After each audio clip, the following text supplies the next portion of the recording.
berpikir matang-matang. Kalau mau minum khamr itu piring pikir matang-matang. Apa enaknya khamr dibanding haramkan masuk surga? Khamr itu minuman keras yang kalau diminum orang jadi binatang. Gak keren, jelas gak keren. Karena binatang itu gak punya akal, kita punya akal. Kalau kita menjadi binatang, minum aja, akal hilang. Bukan binatang. Ya. Ada lagi orang mau jadi binatang, ada difoto minumannya. Seakan-akan dia mengatakan alhamdulillah ayah jadi sedang sing kewan gak berakal berdesa.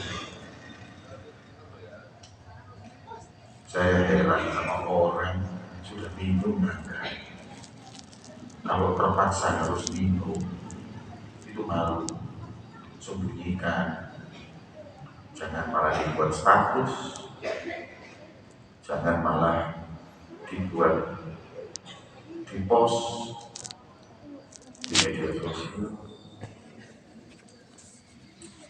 apalagi diperlombahkan di jalanan, ditulis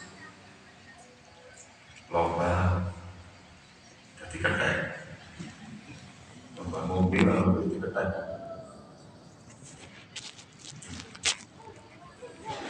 Jadi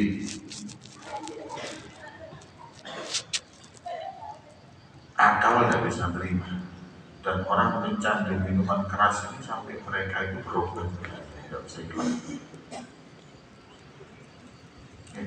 sampai berobat, naik mobil membahayakan orang, nggak naik mobil membahayakan keamanan orang. Kebanyakan orang yang melakukan kriminal mesti mabuk, mateni menganiaya orang, kebanyakan orang mabuk. Tadi saya hadir acara habis Jumatan, ketemu satu orang yang pernah ngaji di satu kiai. Kiai ini jalan di tengah malam ketemu wong mabuk, dipukuli kiai tadi karena nggak tahu kalau ini kiai. Terakhir kepala ini diinjek di aspal mati. Kiai dibunuh kalau orang itu mabuk. Apalagi kita Pak Monon. Makanya tidak ada baiknya, tidak ada keren-kerennya sama sekali orang minum.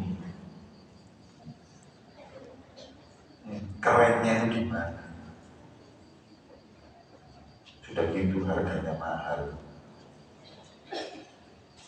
Larangan tidak bisa membeli ringgit.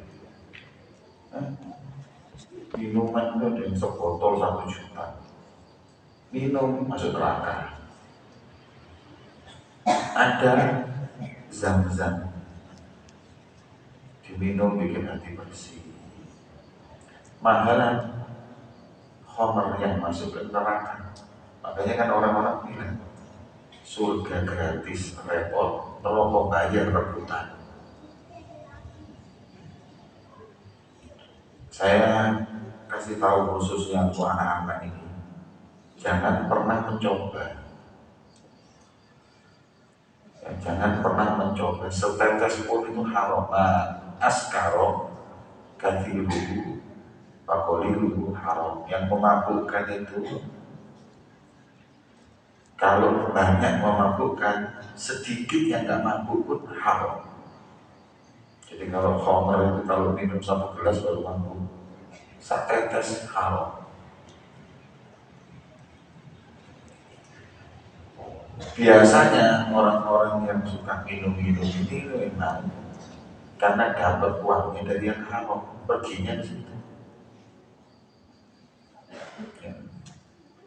Karena jus jadul ada, enak rasanya, tidak ada rasanya juga, tidak terus nikmat-nikmat, baunya aja. Kita nih kalau jalan ketemu orang mantu, kayak pernah saya kemarin naik mobil, sopir saya sampai terotok. Saya di mobil di Noyo. Orang itu mau ke kanan ngambil ke kiri. Ya kalau ke kanan itu kan, kita pikir itu mau mendem. Saya bilang ambil kanan terus bilang kiri. Karena kiri itu belok langsung. Dia tidak mau ke kanan berarti kanan, tapi di mobil di kiri. Akhirnya kita ngambil kanan, kita kiri. Dikejar, diturunkan di jalan. Mobil jadi pekan jadi diturunkan. Saya bilang berhenti. Modul kok ini. Kalau keceng ini. Kadis musuh boleh sampai turun saya. Apa? Kalau ayah sangi, kalau tidak usah dilukupi, tiba-tiba apa ini? Apa? Anda misu-misu kenapa? Misu. Saya, insya Allah ya, mulai lahir sampai sekarang misu tidak pernah, nganjuk tidak tahu, tidak pernah. Mulai lahir, meskipun SMP SMA sekolah saya, tapi tidak pernah misu karena di rumah saya itu aib. Dididik orang tua saya ngomong itu aib. Misu ngamuk, misu itu belum pernah. Saya bilang saya mulai lahir sampai detik ini tidak pernah misu. Tidak tahu itu dia mobilnya kiri, terus dia mau ke kanan, motor itu ada yang ngamuk sama dia misu. Yang misu itu sepeda motor, kata sopir saya, bukan saya. Dikira aku sih misu itu sono dia ini yang misu di jalan. Apa kata dunia itu? Terus ngamuk, begitu ngamuk, getak itu baru loh, pemabuk. Begitu saya bilang itu, tetap takutan. Sekarang polisi, kita selesaikan polisi. Istrinya turun, dia istrinya jilbaban. Aku yang bingung ya apa? Ditarik bujurnya makan. Saya bilang mas, sampai kalau cari masalah sama saya salah. Lorokan ya. Satu sampai mabuk melanggar Gusti Allah. Keluru mabuk melanggar peraturan pemerintah. Betul politik. Tidak ada benar. Kalau ini dimasalahkan, remuk sampai. Dan sampai jangan kata-kata saya. Istrinya minta maaf, apa. Jadi, ya segitu orang mabuk itu. Emosi. Jadi apa enaknya umurnya apa? Oh enaknya kalau punya masalah ya. Terus kan mabuk sama hidup. Mabuk itu kalau jam silang masalahnya balik mana? Masalah balik lagi. Masalah kembali lagi, duitmu hilang buat mabuk, masalah belum selesai.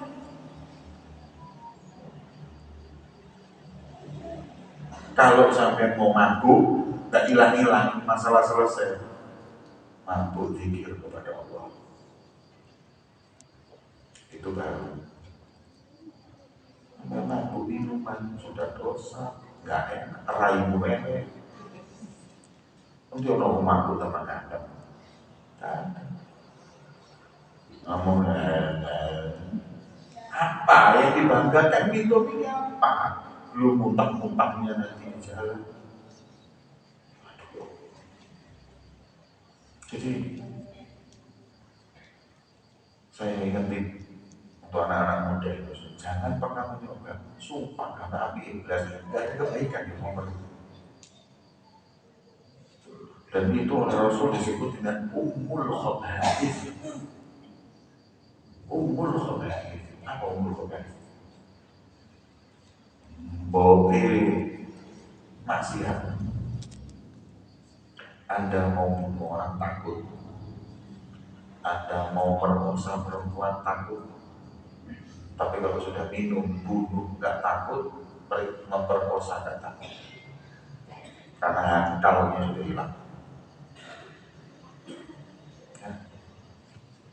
Maka itu semoga kita dijauhkan anak-anak kita, keluarga kita semua dari minuman keras.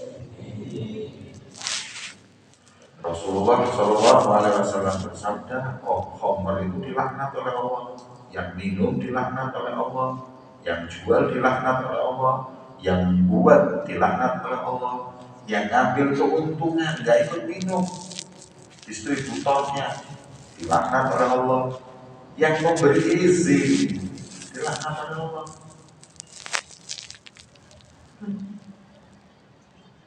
Jadi sampai semua yang berkaitan dengan peredaran miras ini semuanya dilaknat semua. Pejabat yang menandatangani izin itu dilaknat semua. Habib yang menegak ngelino dilaknat di sampai Allah. Makanya saya kira ngelino. Jadi hati-hati. Saya kira kadang-kadang orang tua sekarang ini melihat anaknya minum itu biasa. Skapopo biasa. Orang tobat-tobat di jangan. Nah, saya dulu itu waktu zaman masih SMP, saya masih ingat apa saya ngomong kayak gini. Itu dulu yang buat saya dulu nyoba aja nggak berani. Kata abah saya gini, malu. Nek aku krungu, nek aku delok, kon ngombe demi Allah tak apa. Aku siap menyusui, tapi gak siap tuh ya anak ngombe. Koncoku ngombe berdek, kalau ngombe udah berdek, kayak tamaya sih lebih ketemu itu. Dan orang-orang ini orang tuanya kurang menekankan bahaya ngombe.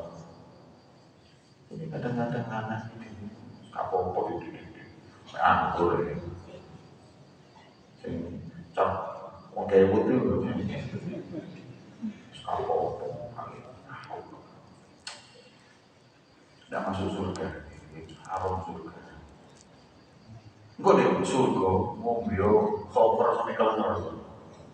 Karena khamr di sana lebih enak dan tidak memabukkan seperti yang di dunia. Tambah ngombe tambah ganteng kok. Bahkan ada riwayat menyebutkan barang siapa yang minum khamr di dunia tidak akan pernah minum khamr nanti di surga. Kalau surga ada khamr, di surga halal. Di sini yang haram. Yang kedua, al-'aq liwalidain. Yang haram masuk surga itu anak yang durhaka sama orang tua. Durhaka itu apa sih? Durhaka yang membuat kesel orang tuanya, yang membuat marah orang tuanya, itu sudah durhaka. Kamu ngomong hush, itu durhaka. Kamu gertak orang tuamu, durhaka. Kamu arogan sama orang tuamu, durhaka. Tadi mau surga. Walaupun orang tuamu preman, walaupun orang tuamu kafir, tetap bakti pada mereka.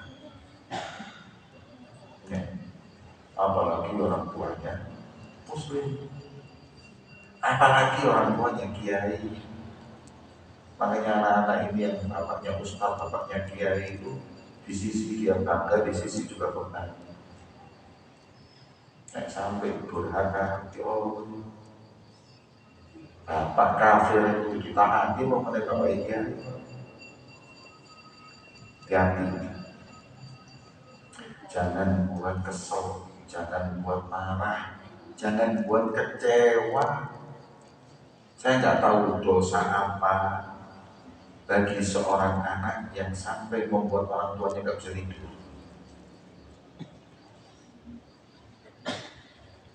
Gara-gara perbuatan. Nggak ngerti. Ada kisah namanya ulama wali Allah namanya Abdul Aziz Dabbar. Abdul Aziz Dabbar ini